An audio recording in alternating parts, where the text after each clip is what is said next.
Hello and welcome to the April 2025 regular board meeting of the Urban Redevelopment Authority of Pittsburgh. We'll be moving into roll call and approval of minutes here. I do want to note for the public that we weren't able to confirm ASL interpreters today from our contractor. I'll let the record reflect that all board members are present and accounted for, with the exception of Representative Powell. She'll be joining us virtually, and I will note once she is on. Okay, so sorry, Representative Powell is on virtually, so we do have every board member here and accounted for. Approval of the March 13th, 2025 URA regular board meeting minutes. Can I entertain a motion to approve? Will we second? Any discussion on the minutes? Seeing none, then all those in favor say aye. Aye. Aye. Any opposed or abstaining? The minutes are approved. I do also want to note for the public that the URA board met in executive session, our normal executive session today, prior to our board meeting on April 10th. We'll be moving now into public comment, and for that, I will turn it over to Talia O'Brien. Good afternoon. I'm Talia O'Brien, Government Affairs Analyst with the URA. Members of the public are welcome to provide comments on agenda items during URA Board of Directors meetings. Comments can be made in person, virtually via Zoom, or in writing. Registration is required for both in-person and virtual comments. Registration opens at 2 p.m. on the Tuesday prior to the board meeting and closes at 1 p.m. on the day of the meeting. Written comments submitted before 1 p.m. on the day of the meeting, along with comments made during the meeting, will be included in the public minutes and become part of the meeting record. We received 2 written comments this month. The commenters provided the board with their input on the Hunt Armory agenda item. Board members should have received both of the written comments in their board packets. Each public commenter will have 3 minutes to speak, beginning when you start your remarks. A timer will be used, and the sound will notify you when your time is up. If you were registered to comment virtually, our staff will unmute your microphone via Zoom when it's your turn. Please be aware that there may be a brief delay between when your name is called and when our staff locates your username to unmute you. We thank you in advance for your patience. Our first registered public commenter is Rebecca Gilbert, joining us via Zoom. Rebecca, your 3-minute timer will start when you begin speaking. Okay, great. I don't know if you can see me, but can you hear me? We can hear you. Yes. Perfect. I actually just wanted to support as strongly as humanly possible the idea of having a year-round ice rink here in the city.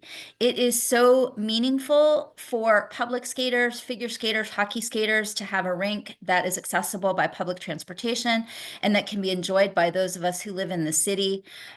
Without Hunt, and obviously Shenley's only seasonal, we are driving 40 minutes each way and longer when there's traffic, and it makes it very difficult for those of us who want to enjoy the ice. It's been so meaningful having the Hunt Armory as an ice skating arena for those of us who live in the city. And I just wanted to comment that I would love to see this happen. I would love to see the URA be able to work with Chatham to find a way to make this a resource for the community. It is the perfect ice rink. I don't know if you guys have been in there with your families or just for yourselves, but it is an absolutely stunningly beautiful ice rink. It's the perfect location, and it's the perfect architectural jewel to house something like an ice rink in the city, which we haven't had in the city for over 30 years. So I just want to say this is a pivotal moment where we can really make an impact to have this jewel be a permanent part of our city recreation. And I'm really hoping that all of the stakeholders can get together and find a way to make this happen. Great. Thank you, Rebecca. Thank you for your time. Our next registered speaker is Kimberly Ellis, also joining us virtually. Kimberly, your 3-minute timer will start when you begin speaking. Can you hear me? Yep. Thank you so much. Okay, good afternoon, everybody. I wanted to make a public comment. I'm calling in today representing myself and the Historic Hill Institute, a member organization of the Greater Hill District Neighborhood Reinvestment Fund. I'm welcoming Kirk Holbrook, whom I understand will be speaking today as our new project coordinator. I wanted to welcome him and say thank you. We know he's going to do a great job. We do have other issues to attend to on the fund, but we can deal with them next. I also want to state my support for the Citizen Science Lab by Dr. Andrew Samuel, which is located on Heron Avenue. They just had their groundbreaking, and it was the former Martin Luther King Library. As a historian, we're going to, be looking into the history of that structure as we welcome Dr. Samuels, and also other concerns that I discussed in my written comments at the last URA meeting can be addressed in the future. I also welcome the new housing development by Tanya Ford, which will begin redevelopment on Tuesday. And I want to note that both projects, the Citizen Science Lab and Tanya Ford's redevelopment also on Heron Avenue, are heavily supported by First National Bank. And it's so important, to point out that support because the Lower Hill Redevelopment Project and First National Bank is the gift that continues to keep giving. Thank you all so much and have a wonderful meeting. Thank you, Dr. Ellis. Our final registered speaker for today is Megan Hammond, also joining us via Zoom. Good afternoon. Can you hear me? Yes. Oh, wonderful. Good afternoon. My name is Megan Hammond. I'm the Executive Director of the Fair Housing Partnership of Greater Pittsburgh. In response to today's agenda item, let me say thank you regarding item 5A that supports our city's refugee services, given their sudden loss of resources for refugees who have already arrived. In addition, I'll ask that the URA continues and strengthens the availability of its language translation services to ensure that our newcomers can access URA services. Additionally, regarding item 5B, which is 5th and Dinwiddle, I want to express my utmost appreciation for the increased disability accessibility of the proposed development. Specifically, the URA matching PHFA's requirement that 5% of the units be accessible and the visitability of all the units in the development. I have a couple of follow-up questions. Is there an available breakdown of the bedroom sizes of the bedrooms 103 affordable units? And additionally, regarding this proposal and all awards of rental gap program funds, I'm interested in more details being shared about the features of units that are accessible for audio and visual disabilities. Modern technology has evolved since HUD distributed the rules of Section 504 requirements in 1988, and perhaps the available features of audio and visual accessibility can be updated.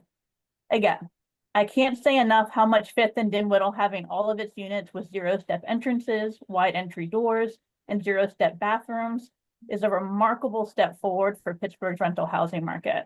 I thank the URA for its ongoing commitment to fair housing principles, and I appreciate having wins to celebrate in 2025. Thank you. Thank you, Megan. This concludes our public comment period. Thank you, Talia. Moving into announcements. We have one announcement today on the small landlord fund, and that is Chief Wasser. Thank you, Chairman. We wanted to make the board and the public aware that the Small Landlord Fund, which is funded through the Housing Opportunity Fund, the applications have been closed for that program. We have more, we've received enough applications to expend the funds that we have allocated to the program. And so we've decided to remove the application from our website, and we will discontinue taking applications immediately. Hopefully, there have not been funds allocated to the program through the Housing Opportunity Fund for 2025, but we hope in the future that there will be additional funds allocated. Thank you. Any questions or comments from the board?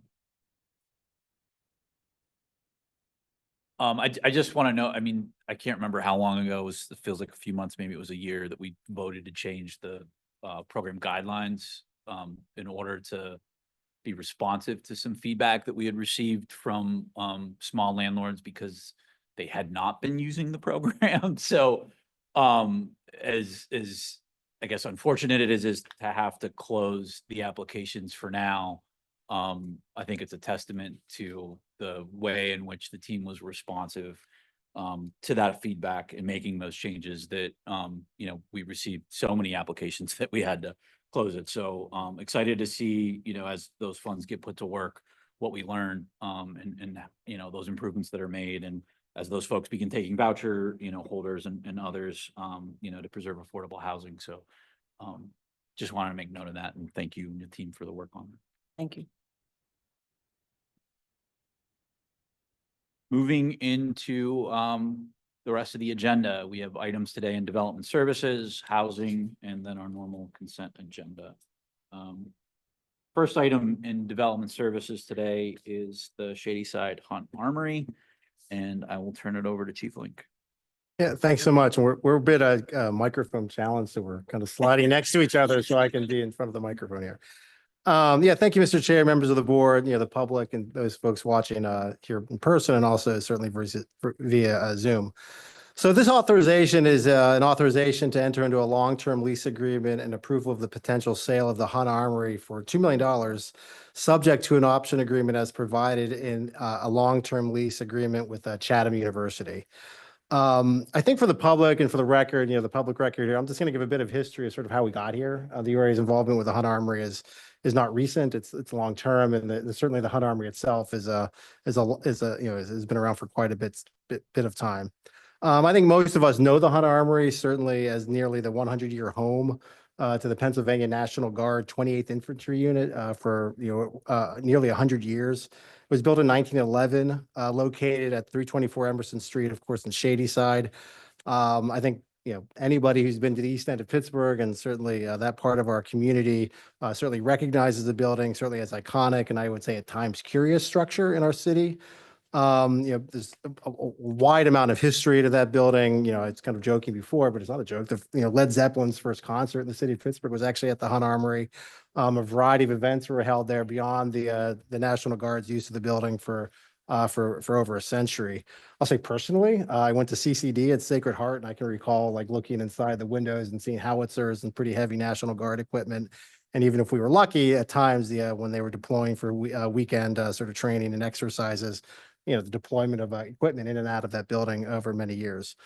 In 2000, you know, right around 2015, the Hunt Armory essentially became the opportunity that we're talking about today when the National Guard ceased to use it as part of their operations and the Commonwealth no longer had a need for the building. At that time, and specifically in January 2015, the URA authorized an agreement of sale with the Commonwealth of PA for the Hunt Armory. I won't get into the full history, but there are multiple requests for proposal processes sort of that happened after that time to work to dispose of the building. Personally, I can recall some pretty extraordinary board meetings around sort of the future use of the Armory and kind of how we ended up in various places as to its use. In August 2021, the URA entered into a year-to-year license agreement with the Pittsburgh Penguins to operate a seasonal ice rink. And I think for most people's recent memory with the Hunt Armory, this has been what's been operating for the past 5 years. We renew that license annually through this year, through 2025. It's actually expires in May. So next month, 2025, as does the URA, the public and the board will recall, the URA board authorized an option to purchase through that license agreement in 2023. That will also expire in May 2025. You know, I think by almost any account, the Penguin sort of stewardship of the Armory as a hub of ice skating, partnerships with a variety of schools and folks as an indoor ice skating rink. And one of the public commenter previously noted, and it is the only indoor skating rink, certainly inside the city of Pittsburgh and prior to its new use, at least in any recent memory, the only indoor skating rink within the city limits. One of the schools that partnered with the Penguins in their use of and their seasonal use of the Armory for ice skating was Chatham University. In that time, in their Chatham's ability to use the Armory, Chatham's women's and men's hockey teams, varsity hockey teams, NCAA teams, have enjoyed the use of the Hunt Armory for games, for practice, et cetera, and has sort of grown in their stature, not just on the ice, but in sort of their importance to the university over the past, several, or not several, but few years. As the license agreement with the Penguins is sort of expiring, conversations opened up between the URA and Chatham as to the long-term use of the Armory on a year-round basis for Chatham, to become a permanent home for Chatham's hockey programs, and also to continue some of the established hub of activity at the ice rink for neighbors and for the city as a community asset. So today's authorization allows us to work formally with Chatham University towards this goal of a, again, year-round facility under Chatham's stewardship. It's probably important to note that we're not to be flip, but we're not walking out of here and signing the lease. This is sort of a first step. We've built into our process a due diligence period to work in partnership with Chatham to ensure that this happens and this makes sense for all parties involved. But the authorization is important to allow for, I would say, stakes to be serious, money to be spent, et cetera, with certainty that if, certain thresholds can be crossed as to achieving what's necessary to have a year-round ice rink with permanent occupancy can be achieved over the next few months. So we'll continue those efforts. I want to thank the Penguins. I mean, they've been our partner in this building for the past 5 years, and we don't want to lose sight of that. And I especially want to thank Chatham for your engagement on this process, and also want to thank Councilwoman Erica Strasburger for her leadership in this process. And I believe the Councilwoman is on the Zoom today.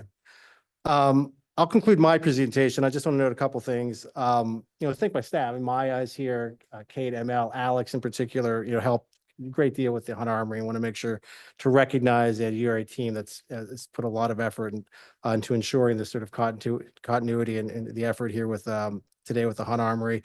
And I welcome personally into our space here, Chatham University's Dr. Rhonda Phillips, the president of Chatham, is here.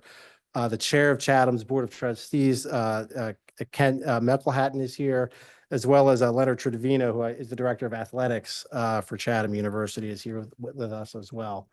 So I'll invite our friends at Chatham to provide any comment and answer any questions, and then certainly I will stop there and leave it for comments and questions from the board. So thank you very much. Thank you, Chiefling. I turn it over to the delegation, I guess, from Chatham.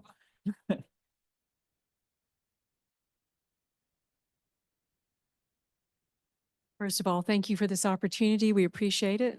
The Hunt Armory is a jewel. It's a historic jewel, but it's also a resource for playing sports, for hockey, and considered a community resource as well. Chatham has a very good history of being an excellent community partner, especially around sports and recreation for our communities. We have Munn Hall, where we play our softball and baseball, and that was with the Munn Hall Borough to revitalize that sport facility. We still use that every year, and doing pretty well this year too, by the way. Just want to plug that, put a plug in there. And so we also have Graham Field, which we worked with Wilkinsburg to really make that field viable. It's definitely a community resource. It's where we play lacrosse and soccer, and we're doing really well in lacrosse this year too. So, so we have a history of being able to do this, and we feel like we can become a very good partner for revitalizing the Hunt Armory. Instead of it being vacant in the future, it could be a viable asset that we can use for supporting our sports and recreation, and also look at ways to partner to help make a resource that the community can use. So we're happy to take any questions. Like I say, we've got our board chair and our athletic VP, so we can address just about any dimension you have at this point. So please feel free to ask questions. Thanks. Thank you, Dr. Phillips. Did you? No, go ahead. Okay. Any questions, comments from board members?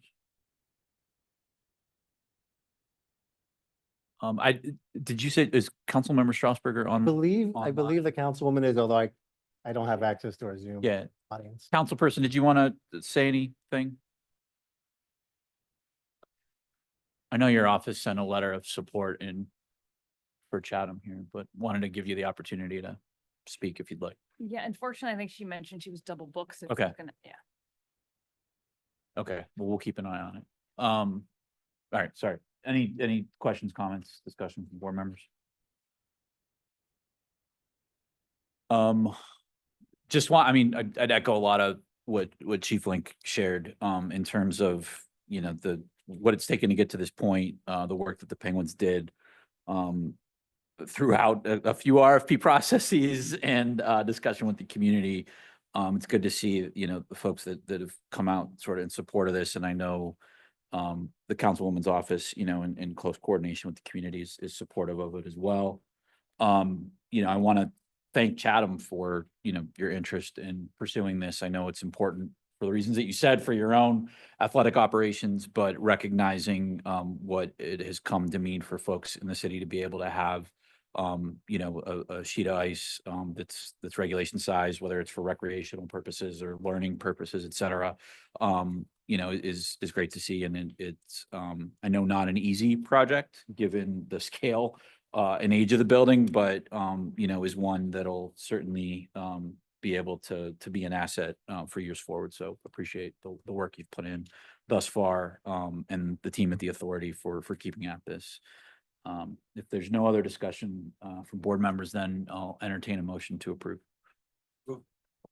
Move a second. This is Councilperson Strasburger. Can you hear me? Hey, there she is. Go ahead, Councilperson. Thank you. I appreciate it. I didn't realize I'd been promoted from webinar, so I appreciate the opportunity.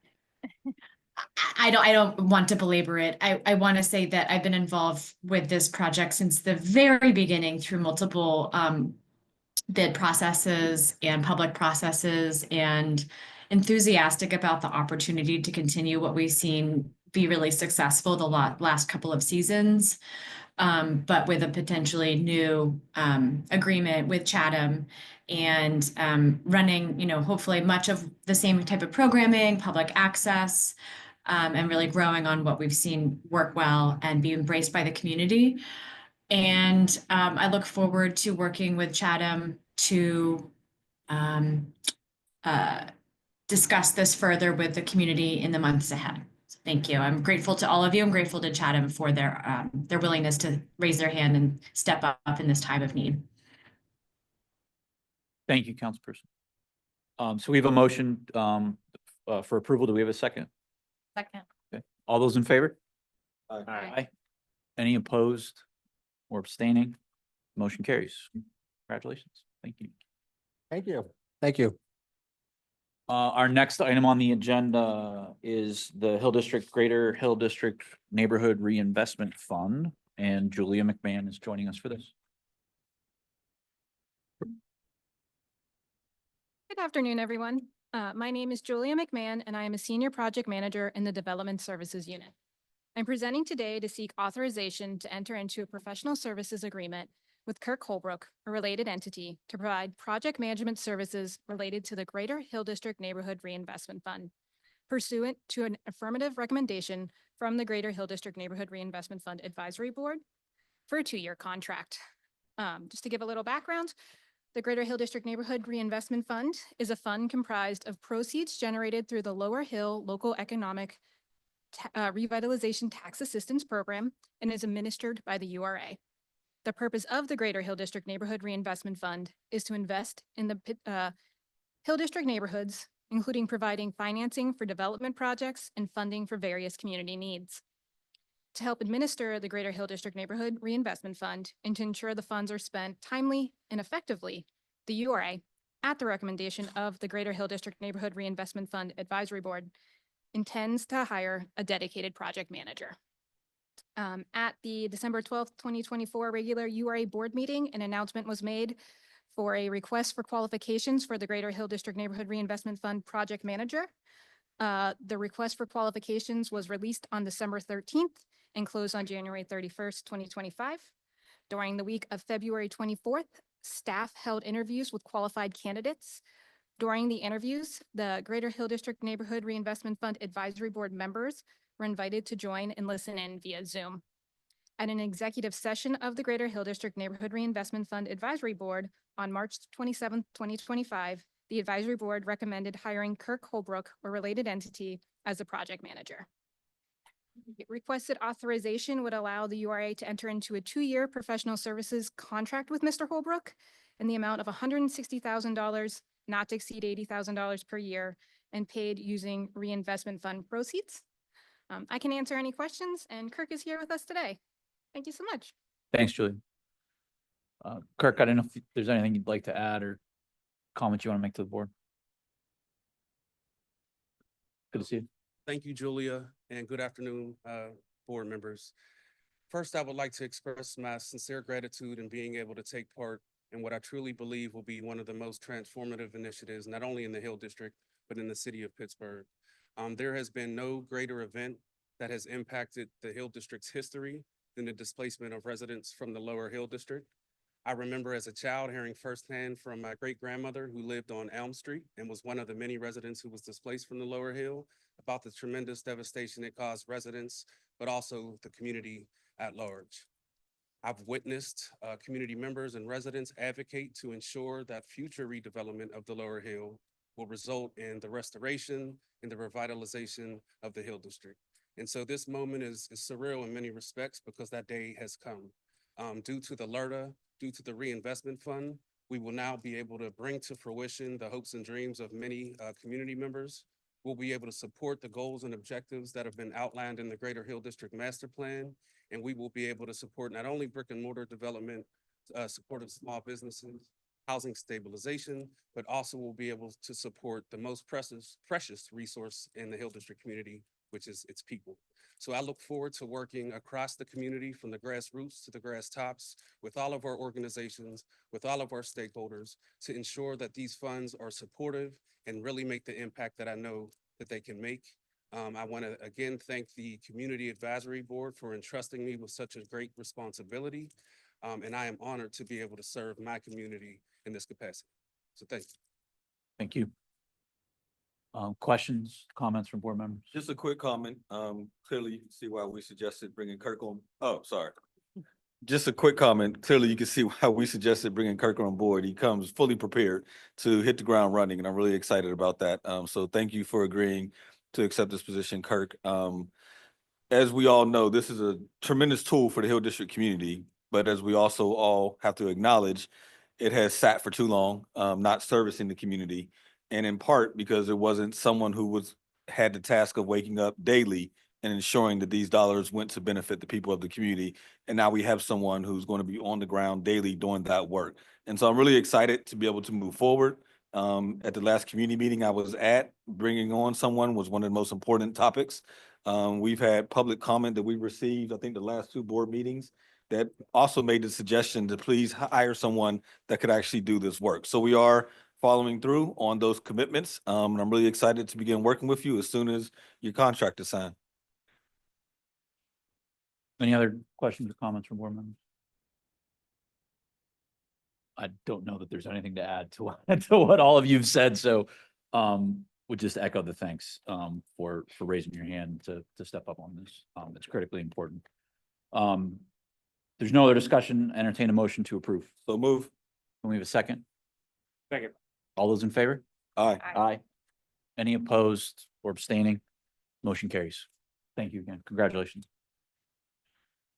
Moving into housing, our first item on the agenda is the Housing Opportunity Fund Demonstration Program, an emergency grant agreement, and I'm turning it over to Chief Wassler. Thank you, Mr. Chairman and members of the board. Applications for the emergency demo funds opened in March, and our first application that received approval by the HOF Advisory Board is from the Allegheny County Department of Human Services for refugee resettlement funding. Our local refugee resettlement agencies play an essential role in ensuring that folks, refugees that come to the city of Pittsburgh transition smoothly once they arrive. They are facing current challenges with this work that they do, and they've been facing this over the past 90 days or more. There are 4 total resettlement agencies in the city of Pittsburgh. The request that we are reviewing today will support 3 of those key agencies, which is JAPO or JAPO, Hello Neighbor, and Jewish Family and Children's Services. These agencies all have a proven track record in providing this type of support to our new friends and neighbors in the city of Pittsburgh. The request before you is for $224,000 to help with housing-related needs for approximately 224 clients. This funding will be used towards rent coverage, security deposits, and other housing-related needs for refugees in the city.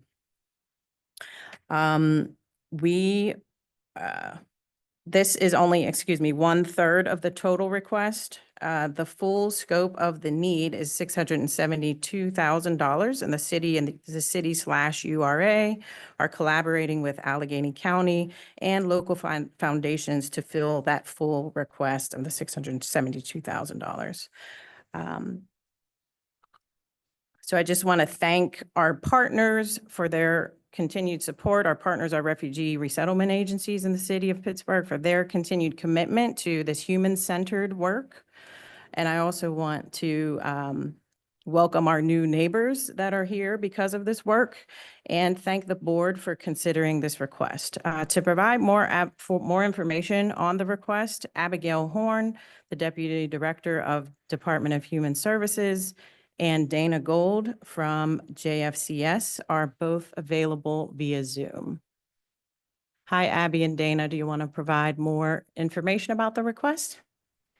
Sure. I think so. Abby Horn with Allegheny County Department of Human Services. I'm really more the vehicle here for for funding. Allegheny County Ditches is thrilled to partner with the city and the URA on this. As mentioned, we are also putting $224,000 also towards the same contract for the 3 agencies. Yeah, so I'm just going to shut up and let Dana talk about the good stuff. Hi, everybody. I'm Dana Gold. I'm the Chief Operating Officer at JFCS. I do want to make a correction to the names here.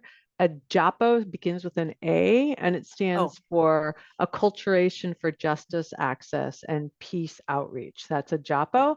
And JFCS actually is Jewish Family and Community Services. So just a couple corrections there. We are so grateful for this public-private partnership that is coming to the aid of an emergency situation for the refugees and the refugee resettlement agencies in our county. The refugee resettlement agencies from JFCS, which has been doing this work since 1937, to Bethany Christian, which is very, very new here and kind of going their own way. We have a wide array of services that we provide for newly arrived refugees, which starts with picking them up at the airport, welcoming them into our community, finding them housing, jobs, their kids' enrollment in school, medical care, bus training, everything they need to be that bedrock piece of how our county is growing into the future in terms of its population and the contributions of refugees and immigrants into our community. The stop work order that was issued on the day that the new administration came into power was one we expected. The complete termination of refugee resettlement in the United States was not something that we anticipated at all. The way in which the funding was cut was immediate for refugees who had already arrived in the United States and who we had contractually agreed to support with finding all those really essential pieces of resettlement work. That was ended. And so the first thing we did was reach out to our partners at DHS to let them know and to let Sarah and Amorato know and to let the city know that this was happening in our neighborhood and that we needed help if we were going to keep individuals from experiencing homelessness So this public-private partnership that is structured between the county, the city, and some targeted foundation support is allowing us to really keep people housed and to get them on their feet so that we can continue to reap the benefit of their contributions to our community. I'm happy to answer any questions about refugee resettlement or how this money would be used, but that's about it in a nutshell. Thank you, Dana. Thank you, Abby.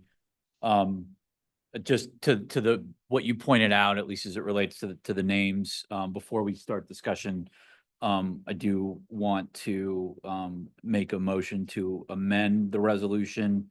AJAPO is correctly noted on the resolution, but it should be Jewish Family and Community Services per Dana's note. So I'll make a motion to amend the resolution. May I have a second? Second. All those in favor of amending the resolution? Aye. Aye. Any opposed or abstaining? Motion is, or excuse me, the resolution is amended. And with that, discussion from the board. Any? Dana, you said it well. You know, I do, and I just want to note the leadership that, you know, the county executive, the mayor, our executive director and chief housing officer and the advisory board and hopefully this board are exhibiting to step into the breach where the federal government's turned its back on these folks who, you know, desperately need help. And the work that groups like AJAPO, Hello Neighbor, JFCS do, you know, is truly invaluable and happens, you know, so often behind the scenes. And, you know, I think are things that folks may take for granted, but they're critically important, not just for those individuals, I think, but for the vibrancy of Southwestern PA, Allegheny County, and the city of Pittsburgh. So, you know, on a day that earlier today, you know, the mayor was able to welcome into the mayor's office a number of new Americans who were naturalized. You know, after their ceremony, it's, I guess, only fitting that we have before us today the opportunity to further support folks who are coming to this country looking for new beginnings. So can't say thank you enough to everyone involved. If there's no other discussion, though, I'll entertain a motion to approve. So move. Oh, sorry, Sam, go ahead. Yeah, I just wanted to say thank you for the work that you're doing at a time, frankly, of a lot of darkness in our country. The work that you are doing and the work that we can collectively do together can provide a little bit of hope that we can continue to make this country what it actually should be, which is a home for everyone who wants to come here and build a better life.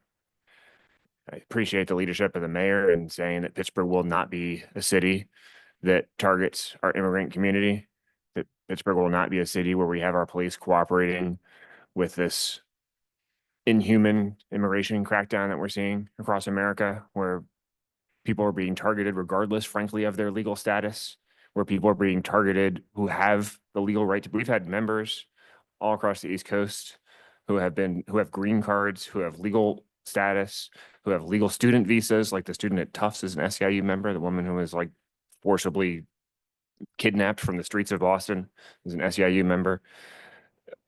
Pittsburgh always has been a place where people from all around the country, all around the world can come and make this home and strengthen our communities and build a better future for themselves and a better America and a better Pittsburgh in the process. And those of us who are fighting to keep it that way, these kinds of efforts gives us a little bit of hope that in the long run we will win, and that this period of darkness that we're living through, if we fight hard enough, we can make it temporary. So thank you. If you don't mind my responding, just because Sure. So one of the things that's happening today is that we have ICE impersonating CYF workers and going to the homes of children in foster care. This is the kind of attack that organizations like ourselves, JFCS's Immigration Legal Services, we're the largest provider of immigration legal services in the community.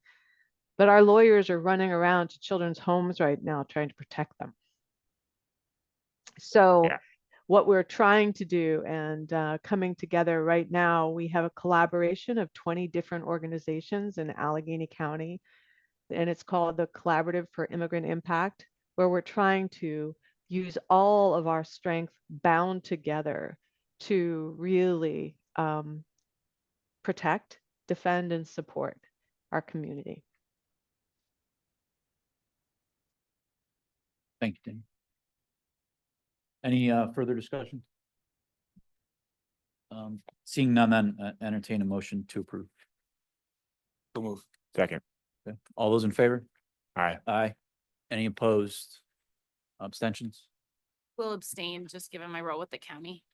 One abstention from Director Connolly, as noted. Thank you both again for being here and for the work that you're doing. Happy that we're able to provide a little bit of support as Director Williamson said in the midst of all the darkness at the moment. So, Thank our you next- very much. yeah. Our next item on the agenda is in Uptown and Crawford Roberts for the rental gap program in its 5th and Dinwiddie West, the North Bar project. And I will turn it over to Brandon. Good afternoon, everyone. My name is Brandon Wilson, and I am a senior project manager in the Development Services Department. Authorization is requested for a number of items related to the 5th and Dinwiddie North Bar development. These items include authorization to enter into a rental gap program loan agreement with 5th and Dinwiddie Development LLC or a related entity in an amount of up to $3,250,000 for the new construction of 5th and Dinwiddie in the Crawford Roberts neighborhood, 3rd Ward, conditioned upon the borrower's disclosure and resolution of all outstanding items, obligations, litigation, and/or judgments with a potential impact on the project. Authorization to waive rental gap program guidelines to exceed the maximum rental gap program loan amount of $2 million and to match Pennsylvania Housing Finance Agency's requirement that 5% of the units must be accessible. Proposal, form of contract, and authorization to execute a deed to Bridging Gap Development LLC or a related entity for the sale of Block 11E, Lot 73 in the 3rd Ward for $390,000 plus costs subject to all reviews and approvals by the Pennsylvania Housing Finance Agency and conditioned on staff review and approval of final drawings, construction contract, schedule of values, final evidence of financing, MWBE plan, and receipt of good faith deposit and carrying cost payment. Next slide, please. Authorization to hold a seller's note in an amount not to exceed $390,000.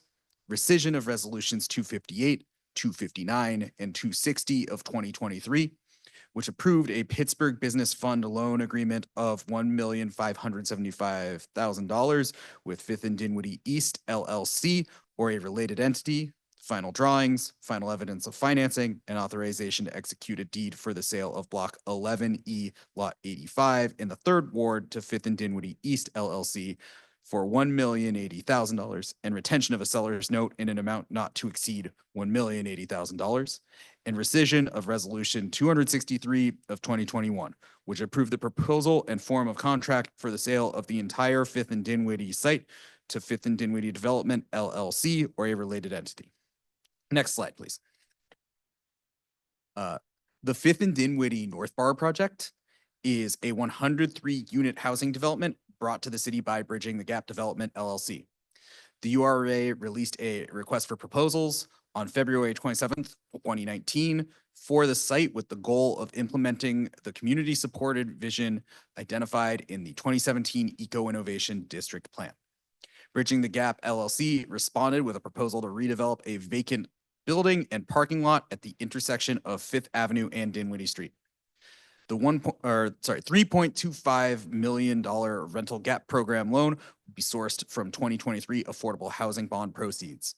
This 4% low-income housing tax credit project includes the construction of 103 units to be affordable between 20% and 80% AMI. The majority of these units will be available to households at or below 50% and 60% AMI. 51 of the units will be supported with project-based vouchers. The unit mix includes 17 efficiency units, 75 one-bedroom units, and 11 two-bedroom units. 6 of the units will meet ADA requirements, including 2 units that will be audio-visual accessible. The project is prioritizing energy efficiency by incorporating Energy Star appliances throughout the plans, and plans to meet Passive House certification, which emphasizes comfort and very low energy consumption. Financing for the project is a mixture of public and private funding, including funding from Pennsylvania Housing Finance Agency and the Housing Authority of the City of Pittsburgh. The total development cost for the project is just over $49 million. Construction is expected to start this summer and last 18 months. Derek Tillman with Bridging the Gap is available virtually to speak about this development. Yes, thank you, Brandon. Can everyone hear me? We can hear you. Okay. Just a few words.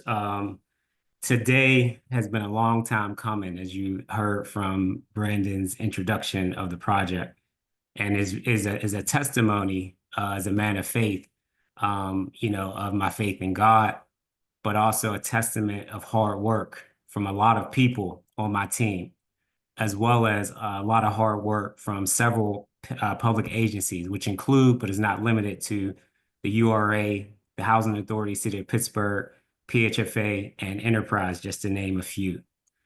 With this project, we have survived the throes of COVID and the impacts that really put this project in a tailspin of, which impacted the project relative to construction price increases, interest rate hikes, etc.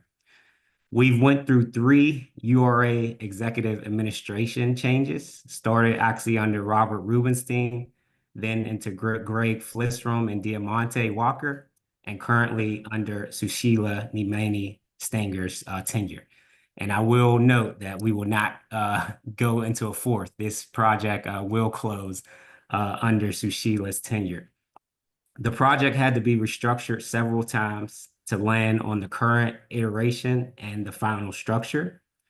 And with that, I would really just like to say thank you. Thank you to all the URA staff who worked on this project over the years as well as currently. Thank you to Councilman Lavelle, who has been with us since the beginning. And thank you to also all the other URA board members for your support to date. I'll wrap up with this. We're in the 4th quarter. We have the ball, and now it's time to go down the field and score and win the game. The project's on track to close and start construction in this summer. There's still a little bit more work to do to get to the groundbreaking, but this marks a critical component for closing and for our overall timeline. So we're excited, and we're really going to use this momentum to carry us through to our groundbreaking ceremony, which we look forward to in a few months. With that, I'll pass things back, and I'll just thank you all again. Thank you, Derek. Questions, comments from board members? I'll simply reiterate what's already been articulated, that this has been a long time coming and started in 2019, and we are finally here. So I just want to thank, obviously, Derek as a developer, but also all those who have been involved in bringing this to fruition. The many meetings that have had to take place, both here at the URA, at the state, and in the community, working with Derek to bring this to fruition. So thank you all. Thank you, Councilman. Yeah, Derek and Brandon and Kiana and Sushila and everybody, Councilman, yeah, it's been a long time coming. A lot of work to get to this point on staff side. Derek, I know you and your partners side of things. So appreciate, that we're sort of at the precipice now of being able to see shovels in the ground and the project moving forward. I think it's a testament to a lot of people sticking with it and getting creative and keeping their heads down in order to be, so close. So if there's no other discussion or comments from board members, entertain a motion to approve. So move. Second. Okay. All those in favor? Aye. Aye. Any opposed? Abstentions? I will abstain given board service with an investor, the Community Growth Fund. Director Connolly abstained as noted. The motion carries. Congratulations. Thank you. Thank you. Next item on the agenda is in Beltuver, for sale development program at Gearing and Delmont. It's a rehabilitation project, and I'm turning it over to Nicholas Person. Thank you, Chairman. Good afternoon, everyone. My name is Nicholas Person. I'm a lending analyst in the residential lending department, and I'm here in front of this board today requesting authorization to enter into a for sale development program loan agreement with the Pittsburgh Housing Development Corporation or related entity in an amount of up to $81,480 for the rehabilitation of 844 Gearing Avenue and 814 Delmont Avenue in the Beltuver neighborhood, Ward 18 of the city of Pittsburgh. Next slide. The nonprofit developer PHTC has come to the URA with a plan to rehabilitate two blighted single-family properties in Beltuver. These are 844 Gearing Avenue and 814 Delmont Avenue. They are one block from each other and are located right next to the neighborhood's McKinley Park. In the last few years, PHTC has rehabilitated several single-family homes near the park in a broader effort to revitalize the area. This proposed development would be a continuation of that effort. The total development cost for this project is $736,631. To cover these costs, PHTC has allocated funds from an equity equivalent investment provided by Dollar Bank, as well as an allocation of ARPA funds that were received through a subrecipient agreement with URA. To cover their financial gap, PHTC has submitted an FSDP application requesting an $81,480 construction loan. This would be a 0% interest loan with a term of 18 months. Regarding repayment, the borrower should pay all principal back in one installment within 10 business days or the sale of the final unit in the project, or 18 months from the date of the financial closing. Once the houses have been completed, PHTC will locate potential low-income households interested in purchasing these homes. 844 Gearing will have approximately 1,250 square feet and will be sold for $225,000. 814 Delmont will have approximately 1,260 square feet of living space and will be sold for $220,000. To make these for sale houses more affordable to households earning less than 80% AMI, PHTC will help these households apply for a second deferred mortgage through either the URA's HRPD or OWN PGH program. Thank you all very much for listening. It is with great pleasure that I now introduce Richard Snipe, Executive Director of PHTC, to provide a few brief remarks regarding this project. I want to thank the board for your continued support of the work that we're doing. And that's to give you just a little brief update on what we're doing around the park. This will bring it to a total of 6 houses around the park that we're doing. There was 2 on Gearing Avenue, one which currently is under contract and waiting to close with the buyer. We also have identified a buyer for 814 Delmont. One of our lending partners called us about 2 weeks ago and said once this project is done, they have a buyer already pre-approved and ready to close on that once we get that work done. In addition to that, we're doing one on Michigan, and we have 2 on Eldora Place that we're finishing up. They'll be done within the next 30 days. A side note to that one is that the one on Eldora Place at 835, it's had empty for close to 12 years. The work that we're doing there, it encouraged the owner who owns 833, who's left his unit sit there vacant for probably about half a dozen years. When he saw what we were doing and understood that this is going to be a for sale project, he went and he pulled a building permit and he's doing a total renovation. He went as far as also copying the color of the siding that we're putting on our home. So again, the work that we're doing is inspiring others. We've also, as a result of this work, we've had 2 of our residents take advantage of our facade program. So they're now enhancing the exterior of their homes, and wanted to again emphasize that these homes were tax delinquent city properties that if they had not been rescued, they would have met the demolition list. So once again, we're providing housing, for sale housing for families to lift this community up. So again, I thank you for your continued support, and the residents of Belsuva also thank you for your help in bringing Belsuva back again. Thanks, Rich. Questions, comments from board members? Quick comment. One, thank you for your work, Richard. Thank PHTC for their work. I was recently in a community meeting in the Hill, and I know this is Belsuva, but the idea is still relative and I was talking about the various housing initiatives coming online. We talked about the project we just approved. And what a number of the residents said was, that's nice, but that's not necessary for us because we're looking for home ownership opportunities. And I think in our city as a whole, we may be slightly out of balance as it relates to rental versus where the home ownership opportunities. And most of those opportunities are going to come in the form of rehab, not necessarily even new construction, because new construction is so doggone expensive. So I'm just putting that out there to say, I don't necessarily know how, because we have tighter budgets than ever. But there has to be a conversation about how do we sort of continue to scale up, ramp up this sort of activity that can begin to turn these sort of neighborhoods around and provide affordable home ownership opportunities. And the other concern is, as I look at your budget, the largest item is from Dollar Bank, which is wonderful, but the second largest item is from ARP, and those dollars are going to be going away. So how do we then continue that work? And I've said it before, so I'll say it again. Our banking industry, our private industry needs to partner with us to give us the resources so that we can continue to do this work. Because otherwise, I don't know how it gets done. So again, you allowed me to have a longer diatribe, so thank you. It's been a while since we've heard that one from you, Council President. That's a good one. Yeah, I'd echo the thanks. I know these projects aren't easy.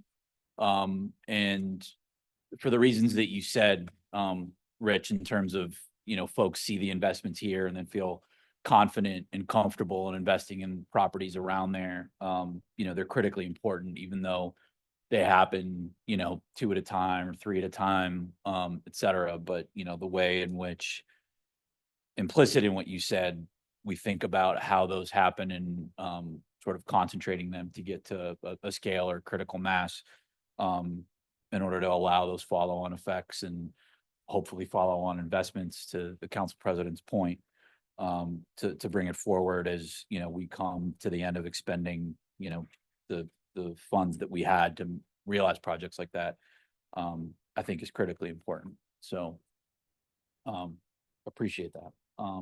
There's no other discussion from board members. Entertain a motion to approve. So move. Second. All those in favor? Aye. Aye. Any opposed or abstaining? Motion carries. Thank you. Thank you. Next item on the agenda is in Hazelwood. It's a rental gap program for HG1 Lytle, and Jared Clayton is joining us for this one.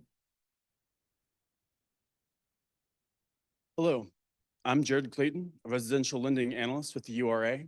I'm here today seeking authorization to enter into a rental gap program loan agreement with HG Lytle LLC or a related entity in an amount of up to $2 million for the new construction of HG1 Lytle in the Hazelwood neighborhood, Ward 15 of the city of Pittsburgh. Additionally, I'm here seeking authorization to enter into agreements with HG Lytle LLC or a related entity related to the recorded covenants, conditions, and restrictions related to the Hazelwood Almono Tax Increment Financing District. Next slide. This new construction of a 50-unit multifamily apartment complex is a collaboration between Trek Development Group, Tishman Speyer, and Pittsburgh Scholar House as part of the Hazelwood Green Initiative, with a total project development cost of just over $23.5 million. This project is located in the Hazelwood Almono Tax Increment Financing District and is in turn subject to certain restrictive covenants, conditions, and restrictions to be codified through agreement. These covenants include limitations on contesting tax assessments, utilization of LERTA, and limitations on application for real estate tax exemption. 25 of the 40 affordable units will have project-based vouchers, with 6 units that are UFAS and an additional 2 units for tenants with alternative vision and hearing needs. It will consist of 33 one-bedroom units and 17 two-bedroom units with assorted affordability of 20% to 60% AMI. The proposed total for the RGP loan from the URA is $2 million, with bond financing comprising $1.25 million and the remaining $750,000 coming from HOF funding. Janelle, who is the Operations Manager from Trek, is here with us in person today.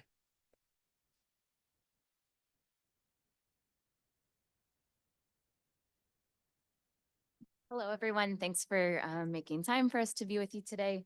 As Jared mentioned, I'm the project manager for the Hazelwood development with Trek Development.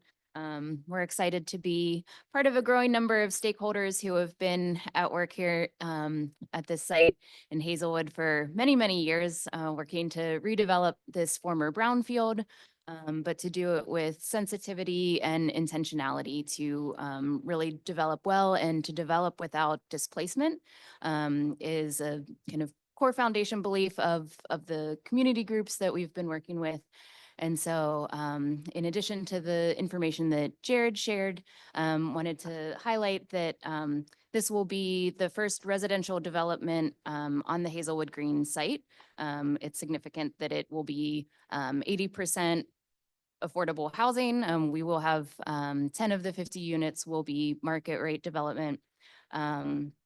And we're also excited to be working on a proposal that our tenant selection plan will include a greater Hazelwood residency preference, meaning that existing residents or folks who work in the neighborhood of Hazelwood would have first priority to these units when we're bringing the units online in 2027. He also mentioned our partnership with Pittsburgh Scholar House is a new partnership that we're excited about that seems to pair really well with all of the activity that is happening on Hazelwood Green with higher education institutions, with Pitt and Carnegie Mellon University. Pittsburgh Scholar House is committed to providing supports to single-family households who have children and are looking to pursue higher education. So 13 of our units will be set aside for participants in their program who are just in need of housing supports and other service supports that will come through both Trek and Pittsburgh Scholar House. So again, thanks for the time to share with you. Thanks, Joe. Questions, comments from board members? All right. Seeing none then, I'll entertain a motion to approve. Can we have a second? All right. All those in favor? Aye. Aye. Any opposed or abstaining? Motion carries. Thank you. Next on the agenda is the Legal Assistance Program, Cooperation Agreements, and I'm turning it over to Chief Wasser. Thank you, Chairman. For this item, we are requesting authorization to enter into a 2025 Stop the Violence Fund Cooperation Agreement with the City of Pittsburgh for an amount of up to $2 million to support eviction prevention programs for renters at or below 50% of area median income. We are also requesting authorization to enter into a sub-grant agreement with Allegheny County Department of Human Services or related entity for a related sub-grant agreement to administer the Stop the Violence Fund to deploy funding to legal assistance program providers who support eviction prevention programs for renters at 50% of AMI or below. So in February of 2025, City Council passed a resolution to enter into a co-op agreement with the URA for $2 million of Stop the Violence funding, which is for professional services to prevent evictions for tenants in the city of Pittsburgh. Those funds will be allocated towards the Legal Assistance Program, which is a program of the Housing Opportunity Fund. And it offers comprehensive ranges of free housing legal services to eligible renters across the city and is vital for safeguarding the housing stability of vulnerable populations. There is also a program similar to this in Allegheny County that DHS administers. And so the URA and DHS have been in conversations over the past couple of months on how we administer our two different programs and can we align our programs so that the city and the county renters who are who have this need can have the same service.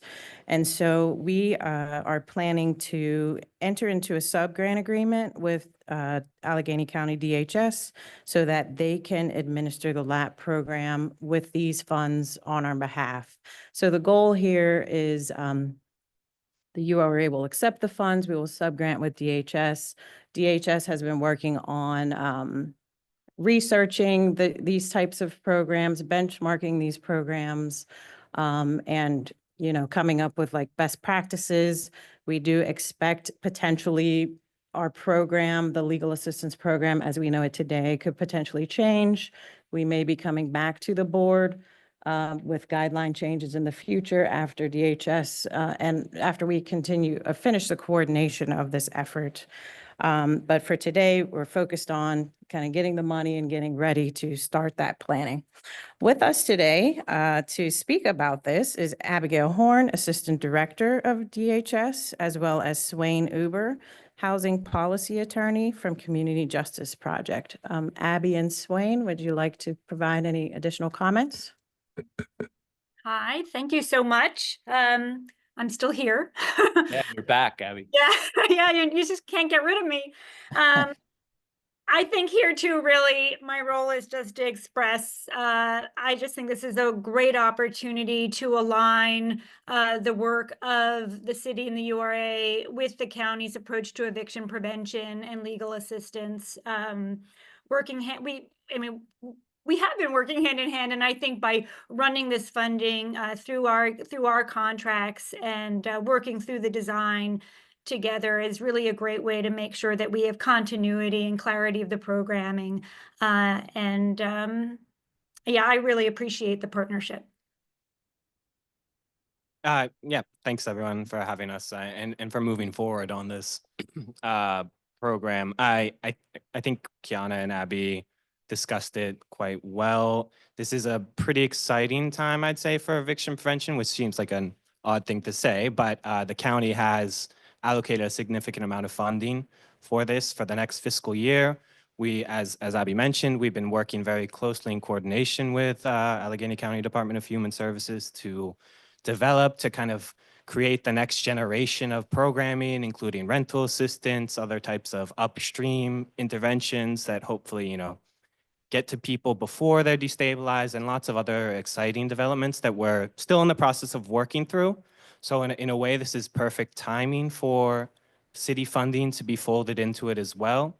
We still haven't finalized everything on the county front, so this is really quite serendipitous, I'd say, movement. I do want to thank the URA for creating this program to begin with, because I think in a lot of ways, the URA was the URA and the Housing Opportunity Fund were the first movers on this issue locally. DHS has funded things like this generally, but it's been more with homelessness prevention focus solely. And the URA and the HOF were kind of the first entity to actually put eviction prevention locally on the map and actually put their dollars towards it. So none of this would have been happening. Honestly, I don't think we would have had the county investment in the same way if we didn't have the successes that we've been able to build through programming funded by the Housing Opportunity Fund over these years. I also want to thank the council president for being one of the primary pushers of this specific funding source getting through, as well as the current administration. Obviously, this is a big boost to funding that will allow more Pittsburghers to remain in their homes, stably housed. We know that this program works and the various parts of the program work. So this is just very exciting. We're excited for the opportunity. And again, thank you everyone, all the way back to Jeremy Carter and Jessica and everyone, even, I think it was Derek saying they've been, he's been working on his program forever. This has existed for a long time and we've been working on it too. So excited to see it kind of taking the next step. So thank you, everyone. Thank you, Swain and Abigail. I'll just add that this funding and this line item in particular will be used for City of Pittsburgh clients. Though the programs will be administered collectively, the funding will not be commingled. So the city funding will not be used for outside the city limits. Just want to clarify that. Yeah, very, very important to clarify. That is essentially what's already happening, but it's just less coordinated and less kind of deliberate and intentional in the way that we're pushing things forward. So it's exciting to, again, get to the next step. I have a question. I'm certainly supportive of this and appreciate the, recognition and shout out to the HOF and URA leadership. But I'm just curious, like, is there a reason why the money has to come from the city to the URA and then to the county, as opposed to why wouldn't the city just contract directly to the county if that's where the money is going to actually end up? The initial action that the council members took was to enter into a cooperation agreement with the city and the URA. And then subsequent to that, discussions between the URA and DHS around the most efficient and effective way to administer the program. So basically Happened, just so it was most prevents- expeditious to do it this way. otherwise the city would have to redo its action. Exactly. Got it. Okay, thanks. Any other discussion from board members?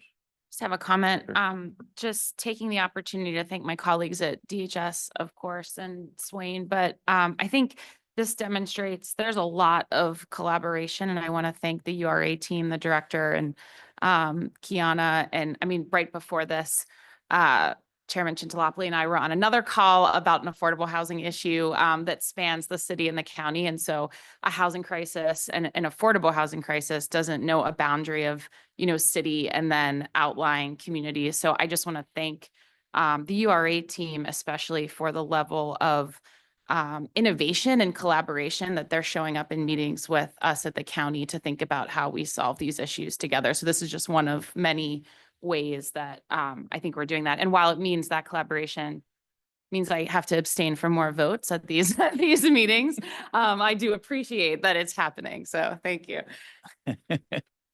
We'll take the abstention for all the reasons that you said, Director. I'll just echo the comments and appreciation that folks have made for the level of collaboration that's being shown here. Abby sticking around for two agenda items, appreciate that. And everyone involved.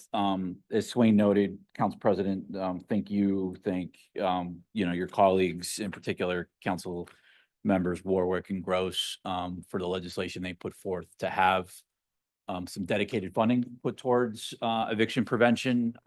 We've said it at this table before, and several months ago, in the wake of, some comments that were made about spending from the HOF. But if we aren't actively working in partnership with, partners at the county, URA, the city, and providers to do everything we can to help folks stay in their homes, we don't have a hope or a shot at making a dent into, the affordable housing gap and crisis that we have. So while it isn't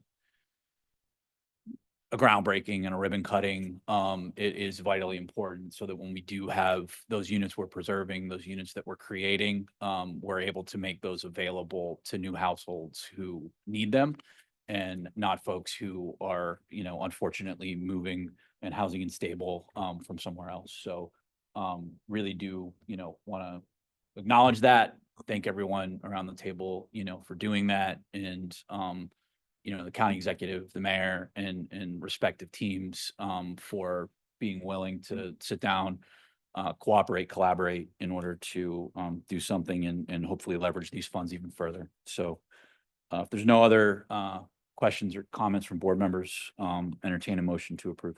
Chairman, before we vote, can I please make a quick? Sorry, Chief Wasser, yeah. I was supposed to do that.